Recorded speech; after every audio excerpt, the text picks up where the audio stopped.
So when I approached Autism Edmonton to see if we wanted to try doing kind of a miniature version of Diversifit, the response was surprised because it really didn't fall into the scope of what they felt they should be looking at as an organization. But I think that together we talked, we made a really strong case for why we have this need in our population. And as service providers, we either have to help facilitate transition to services that are already offering this, or when there aren't any, fill in those gaps. And as we know at Edmonton, there really isn't anything quite like this. And so we kind of brainstormed what we were looking for in terms of our recruitment, and we decided that we would do kind of two cohorts, one of autistic adults and one of caregivers for autistic people. And the reason why we stayed with the adults as opposed to the children, honestly, is just safety and ensuring that I had the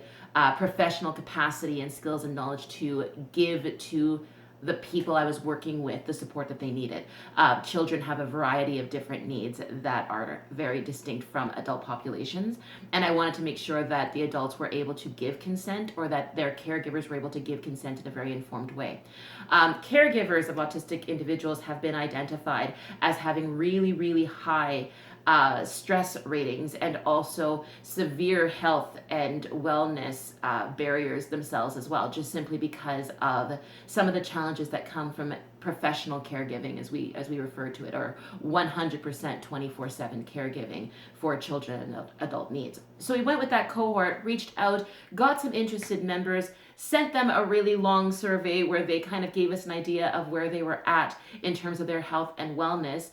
did initial screening to make sure everyone was medically cleared to go, and then began kind of the interview process and moved forward from there. Wound up with 4 caregivers and with 2 autistic adult participants. One of the caregivers did have to drop out due to a medical emergency that was unrelated to the program, but we did wind up having a fantastic group of 5 individuals.